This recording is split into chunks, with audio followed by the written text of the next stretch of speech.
This is Salty Believer Unscripted. I'm your host, Josiah Walker. And I'm Bryan Catherman. Salty Believer Unscripted exists to help you along your Christian journey. Along those lines, I want to talk today about community and social media. I can't think of a better marriage than those two things coming together. Is that because social media is supposed to be social? Well, it is us. Yeah, it's to draw us together and help us live in community and not feel like we're alone. Can we please at least say the obvious? We're on YouTube. We're also doing podcasts. We're on a YouTube community. We're part of the podcast community. This might even end up on Facebook or something. Don't we have a Facebook thing? I've heard rumors. There's a Salty Believer Facebook thing. I think so. Hey, the reason I'm bringing this up is at the time of this recording, it is the Friday after Thanksgiving. We've spent our Black Friday here in the Salty Believer Unscripted Studios in Phelps County, Nebraska, recording podcasts. And over the Thanksgiving holiday, I came to visit you and spend some time with your family. And as we were watching TV, we saw the same commercial over. Oh, I hate when you're streaming. And over. I think it was every commercial break. And over again. Yep. And over. I bet our listeners, if they were here with us, they have seen it. You might know what I'm talking about. A month later. It's for a social media platform. Yeah. It's called Facebook. Okay. So I have it. So the YouTube viewers can see part of it on the screen. We don't have all the technology. Yet another reason to watch us on YouTube.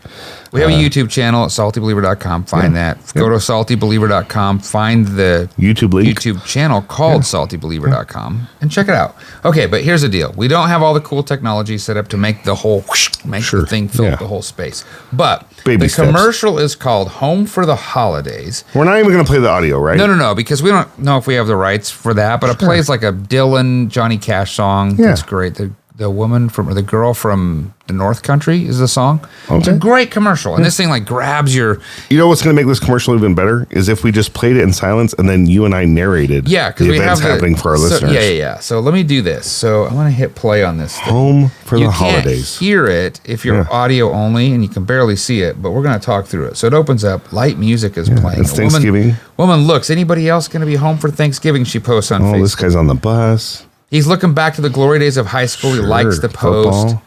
Oh, here's an event. Public Thanksgiving Eve party. He sees a girl he used to date in high school. It looks like. Oh, now they're out. I was hoping I'd see you. He says to her, and then we're so happy. And look at this guy. Friends. He's rehashing the glory days in real life. A little connection goes a long way, they say. Facebook from Meta. Yeah. Okay, so that's our... So I want to talk about this commercial because I have it just about memorized now. Because we've seen it 150 times. At least. First things first, I think it's interesting that Facebook had to come out with a commercial. That tells me that Facebook is not as prominent today as it used to be. I remember when MySpace was a thing. And I had my top 5 friends. Oh, yeah. And then I remember when Facebook was huge. Maybe it's still huge in smaller communities like this. In Salt Lake City, I feel like a lot of the people at my church aren't on Facebook as much as they used to be. I got off Facebook other than just to connect with the people in Holdridge and pay attention to when the movies are and the things. I would like to be off it. But I've noticed, especially as you've been working through a social media experience here in Holdridge, and I've been working through my own issues with doom scrolling and trying to get away from my phone, how often our phones really become barriers that divide us between one another. Yeah, is the commercial real? Right. Do you think people would use social media today to connect them, or would they just... The guy shows up. Okay, so one of the things that happens, a guy shows up at his house, gets off some business trip or something. There's nobody in his home. Yeah, he's all alone. Looking around, he's all alone. So he decides to drop into some friend party or something. Everyone's like, hey, and they're hugging each other or doing whatever. What's more likely? He just starts the doom scroll at home. On the couch by himself while they're cooking dinner. That's probably more likely, right? Sure. I think our listeners would probably agree. Oftentimes when we go out, I know when I'm at someone's house and they're talking or doing something that I just end up on my phone. It buzzes. Everybody's so I get trapped out in it. at the party all on their phone. Exactly. So yeah. Do you believe the commercial? Well, this is going to come as a shock to many of our listeners, but I'm concerned that there might be some false advertising in what we've just seen on TV. I don't feel like social media really causes us to have community or really brings us into community. I think it makes us think we are. You know, when I'm sitting at home alone and I'm looking at what my friends are doing, I feel like I'm a part of what they're doing. But the reality is I'm just jealous and envious, and we always just put our best self out there. Yeah. And I almost feel like it makes me more depressed. Well, so here's what's crazy. We've talked about my social media experience here. I had this little experiment that I did. Started it in Utah before I moved. I had like 5,000 friends from years of being on Facebook. Yeah. And I set some rules. You had how many friends? Almost 5,000, because like I had to like occasionally unfriend people so more people could come on. I don't even know. Could you even name all 5,000 people that you were connected What was with? happening was a few things happened. I was planting a church. Lots of mission teams came out. So all those people that were supporting us and the mission teams would come out and they'd connect with me. And then I was... So these are connections. Plugged in then with the Southern Baptist Convention. Now I'm an EFCA. And I could have met all these new EFCA people. But and people would just find me, connect. Then I went to a seminary, met a bunch of people. Then I went to... I was on Facebook since it was the inception. And you had to go to be like in college, right? Yeah. So it just kept building and building and building. And I realized I don't know any of these people. I'm not seeing the people that I know. I'm seeing advertisements and suggested for use. And then a bunch of people like, what is this thing? So I set some rules. And on those rules, I just started stripping down. And the first bout of rules that I put together were like, do I physically know this person? Do I know who they are? If I look at their picture, I don't even know who that is. Right. Even if I might have met him once or twice, I might not remember. Do I know that person's name? Do I know this person? Yeah. That was question number 1. Just that. Fair. Question number 2 was, is there anything about this person, knowing this person, that I need to be in contact with? That I want to stay in... I mean, there were people that, oh my God, I know this person, but I have zero reason. And so those were the only 2 parameters initially. And I deleted thousands of people. It took days. Myself included. Well, no, that wasn't in the first round. Oh, okay. And so then I was looking through, and I still had 300 or 400 people, right? And so 500 people. I don't even know. Like a bunch of people still. I'm like, okay, I know those people. I went to school with those people. Why do I need to connect with them on this app? Mm-hmm. Like, That's why do I want? If I look at this phone, why do I need to connect with the people that I kind of didn't know in high school? I know that person, but I don't need to. And then why do I need to pay attention to what that person's doing in his or her life? Literally almost 50. Yeah. Like, I don't need to pay attention to high school friends or that person. Well, and with 5,000 people, you're not seeing everything anyways. No, let's just be honest here. But even when I stripped all that down to like 300, it was like 300 or 400. And then I moved, got into Holdridge, and went, I actually don't want to connect with Josiah, my friend, via this app. I'll just text him. Yeah. Hey, I'll text this person. So then I decided I'm only going to use Facebook to connect with the people in the town where I live, which is a town of 5,000 people. And I'm going to use it as a pastor to help me with my job. Also, can't figure out if the trash guy is going to come on the holiday or not, because he still posts on Facebook. The movies are advertised. In the town where I live, Facebook is still a means by which. So if it's a helpful tool, use it. So I decided if they don't live in Holdridge or in this immediate Nebraska area tied to my ministry, if I'm going to connect with them, I'm going to connect with them in real life. So I unfriended Josiah Walker. I unfriended lots of people that I have great relationships with, and I text them and talk to them on the phone. And that's what is really spurred this on for me is the combination of you and I kind of being defriended or being unfriended on Facebook by you, combined with the commercial. Is at first when you defriended me, I thought, well, we do this podcast together. Are we not actually friends? Are we not official friends? Like, how am I going to be connected? We don't even live near each other. What would define me as an official friend? I need something. All right. We don't have friendship bracelets. How does this work? And, I still want to be involved in your life and see what you're doing. And so I felt a little hurt and a little wounded because society says that this is how you create community. Yeah, the funny thing is I text you more pictures than I post in real life. So as we've gone through this experiment together, I've noticed more and more, like we have more of a genuine friendship through text and phone calls because you're actually calling me with the things that matter to you and are important to you. Yep. The other day you went out deer hunting. And you sent me a picture of the deer that you shot. I don't know if you posted that on Facebook. I posted a little more limited. Like, hey, look, I'm doing this thing. Here's a thing. But I felt more connected to you having those conversations. And I think that's what we're truly missing out on is true connections, true community. I'm all about building better habits. And so I'm watching videos on YouTube all the time about better habits, better disciplines. And a guy was saying on there once of just putting your phone down when you're around other people. Yeah. I did something. Bryan, this was super difficult for me, and I thought I was going to die. I left my house, and I left my phone at my house the other day. I was gone for about 3 hours. I went to the mall. I was with my wife. She had her phone in case there was an emergency. But you know what else you can do in an emergency? You can't use a payphone. No. You could probably walk into any one of those stores and ask somebody if they had a cell phone. Most likely. Or somebody, nearby has a phone. It was interesting to me. We had pulled out of the driveway. We were driving down the street. We weren't even out of the neighborhood yet. And I found myself wanting to reach for my phone. Yep. Because that's what I do instinctively, just out of habit. Because we're just killing time. We don't want to be bored. We're unwilling to do this. So the problem with the commercial that started this whole thing is it's still selling us a false hope. If I have this, I can connect with my old high school fling. Yeah. If I have this, all the high school buddies will get back together and we'll all on Thanksgiving relive the glory days. I'll show back up to my house, and even though I'm alone in my house, I'll know where all the parties are. Yeah. The truth, though, is while that's the dream that we want from social media, the reason you feel so alone is you see other people going, look, I'm at a party, or look at this, or what. I mean, it had benefit at one point in time, and now it owns us. Yeah. No, I feel like I'm a slave to my phone, and I felt more freedom not having my phone and just being away from it. And I feel like I experienced more of the world around me that day. Yeah. And then here's the real kicker. When I got home, let me tell you what I missed.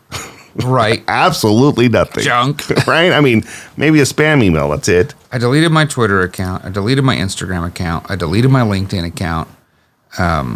I use YouTube because without YouTube, I wouldn't know how to fix my car. Because I need the how-to videos, or I wouldn't know how to, I did butcher my deer, and there were some helpful YouTube videos. And that, to me, was me going, I need to learn something. But I guess you could can you death scroll YouTube videos? You can. You do the shorts and stuff. No, this is really shameful and really embarrassing. I realized, just being in the car with my wife, how often we just both sit there in silence as she's driving and I'm looking at my phone. Yeah. And I found myself reconnecting with my wife and having conversations with my wife because I had my phone. Yeah. Well, that's what happened when I changed up Facebook, because I kept going to Facebook and there was nothing there. And then I kept wanting to find stuff. Now, I still bring my phone out of the dinner table, and I hate that. But usually it's because we're talking about something. We're like, that's a weird question. We should Google it. We should figure that out right now. We should look at and even that becomes a distraction. Yeah. So what does all this have to do? We're talking about this Facebook social media question. What does all this have to do with knowing, living, and proclaiming the Word of God? Or what does this have to do with the Christian walk? Who cares? The world does this. Christians do this. Christians are not that much different than the world on this at all. So what's the big deal? So here's the big deal that I think oftentimes we miss or we overlook. So oftentimes our phones, and just kind of doom scrolling or being entrapped by them, enslaved by them, keeps us from, one, experiencing true community with other believers. Absolutely. Engaging in conversation. Yep. But I also think it prevents us from going out and having conversations with lost people and sharing the gospel with others, because it makes us feel depressed and alone because we're not at the party. We're not at the deer hunt. We're not whatever. Don't measure up. We don't measure up. Our life isn't as perfect as, the folks down the street. Yep. Or our best friends. And so we end up not sharing the gospel, not because we're not out and about with our phones down, but because we're too depressed and sad to go out of the house. I agree with you. I want to add another layer to that. I think we're losing the ability to know how to chat with people. Sure. I think we're losing the ability to know how to talk to a stranger without it being weird. Yeah. I think we're losing the ability to do those things like you're talking about. In fact, I was talking with the youth pastor here, and he was struggling because he's discovered that young people have zero clue how to talk to each other. But then when they break up into small groups, they segregate their groups. So it's just the men go like small group time. Okay. So all the small groups are boys, girls. Yeah. He's like, he noticed the room, boys on one side, girls on the other. And he went, they don't know how to talk to each other at all because their integration is all social media and tech stuff. They don't know how to just be in a room and actually talk to each other. And so no wonder they don't know how to date, don't know how to walk through these things, don't know how to do any of this stuff. Yeah. Right. And so I thought, man, that's really profound. So he's starting to mix the groups up a couple times. Instead of it being groups segregated, say, by gender for small group, it's segregated by grade. So the seniors the juniors, whatever. Yeah, because high school kids are dealing with different issues than junior high kids. Sure. So you have 100%. Other reasons to talk, but I started thinking about that not just with them, but with adults. Yeah. It's no wonder the adults don't know how to chat with people, don't know how to have real community, don't know how to. Because we're lazy as adults. Like, I don't feel like I need to go join a midweek Bible study if I'm connected with everyone on Facebook. I don't feel alone. But here's the problem. That's the lie. Are you connected with everyone? No. Here, let's use this podcast. So you got YouTube thing, you got podcasts. People are hearing us talk. We're not hearing them talk. Correct. We don't even know who's listening. We get they're just a number half the time. Unless they email us or unless they talk to us in real life, this is us talking at them through social media. And that's what we do with Instagram. And we put so much effort into framing just the right picture. And we probably spend 30 minutes? Don't even. Look at this sticker right here. So the people who are listening don't get to see this, but we have this YouTube camera, and there's a sticker on this side. There's another sticker on the other side. Could I turn it around? Sure. So audio listeners, facing the camera is the Redeeming Life, I Love My Church sticker. Yes. The other side is what? It's the Chicago Bulls. Because Michael Jordan was the greatest NBA player of all time. Before we hit record, you were turning your cup around I better turn this around because I don't want the Chicago I do want them Bulls to come to the church if they listen to the podcast. I want to remind them of Redeeming Life Church. However, they live in the Bountiful area. We had some product placement apparently going on. Sorry, go ahead. But my point is this. That took me just a couple of seconds. That's true. But sometimes we'll frame everything just right. I want to put my Bible out and I want everyone to see everything. My life is. And then I heard somebody say the other day, people look at your Instagram picture for 1.2 seconds on average. If that. If you have an Instagram before they move on to the next thing. Because you're just zipping through. Yeah. And how much do you care about? I mean, it's so shallow. Right. No wonder right now in our society, people don't know how to have an intelligent conversation where they disagree with one another. Yeah. No wonder it's just, I'm in this tribe, you better be in my tribe, you better be in whatever. No wonder there's all these things that are playing out as we've sort of put that persona out there, which is like this Facebook commercial. Yeah. This will make you feel really great about your life, and then you'll want to have community. And so now they're advertising to try to get people sucked back into that. The truth be told, the only people that are really super longing for that kind of community are their grandmas who don't get to see the pictures of their kids because it's hard to send pictures of your kids to grandmas or whatever that might be, or because we don't remember to call them. Why don't we start calling, and I'm guilty of this too, why don't we start calling our family more and sending them pictures more and forgetting, here's to everybody. Isn't this so great? Here's you know what, when I was young, they used to do these Christmas letters. I don't know if anybody, did that ever happen? I don't think I know what you're talking about. Yeah, I think you were just at the point where email and stuff. Yeah. So it got popular for a season to write a letter, make it look pretty, type it up, print it, and then mail the same. This is my Christmas update letter. Yep. So you get 5, my uncle did that. Yep. Here's what's going on because he didn't have Facebook to keep up with, and it was this is all the best stuff. So one year, my wife and I made this super over the top, ridiculous letter as a joke. Okay. Sent it out to all of our loved ones. Okay. And the people who really took those things really seriously got kind of offended. This is the very thing that keeps me informed of who you are and what you're doing. And we're like, if you don't know anything about our life except for the one time you get the letter, the one Christmas letter that went friends? to everyone. Are we truly connected?